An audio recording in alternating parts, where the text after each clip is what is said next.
Hello everybody, this is Patrick with Mainland Cycle Center, and today we've got ourselves a little bit of an unusual video and a couple of unusual motorcycles.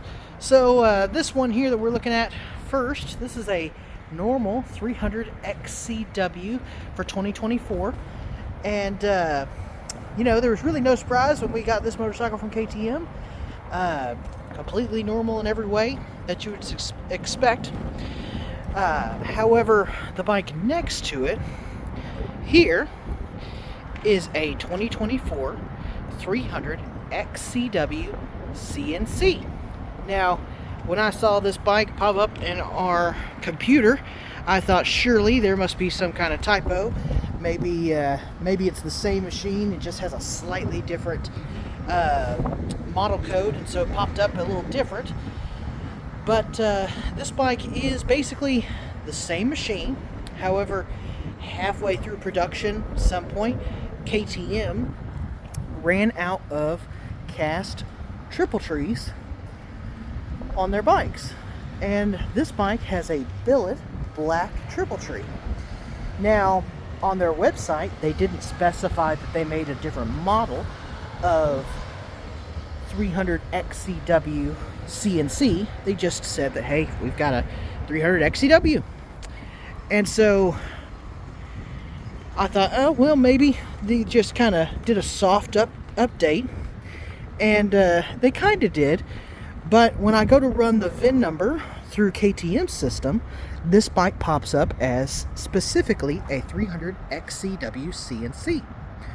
And, you know, usually when they put in those monikers on KTM's website, it's one of those things that you would think for a small little update like that, they wouldn't just completely change the model. They'd just say, hey, it's a 300 XC, and then they'd send us a letter or something that says, guys, we ran out of triple trees, and we put in basically a small free upgrade.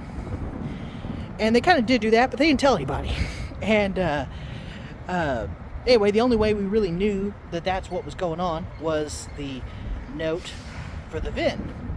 And so I don't think that this bike is going to be necessarily valuable in the future, but it's kind of an interesting story that, hey, if you ever bought a 2024 300 Xc-W, that you might have actually gotten a 300 Xc-W Cnc. And there's zero information on this on the internet that I could find. In fact, this was about the only info I could find, period. We even ended up having to call our KTM rep and be like, hey man, what's this CNC mean? Does this basically mean it's going to come with some cooler stuff, or is it a special edition we didn't know anything about? Or we didn't even really know how we got it. It just kind of appeared. And that's when he told us the lowdown on that. But anyway, very interesting kind of story and machine, and it's one of those things that you don't always get a chance to hear about and see about, and might be a little fun fact in the future if you ever get one of these things traded in somewhere, or if you're buying one and you see, hey, this one's got a black triple tree, it might actually be a CNC model, and that's what this unit is. Anyway, we appreciate y'all tuning in and taking a look. If there's anything that else that you're interested in seeing or hearing about, let us know in the comments. We'd be glad to see what we can't find out. Thank you, and have a great time.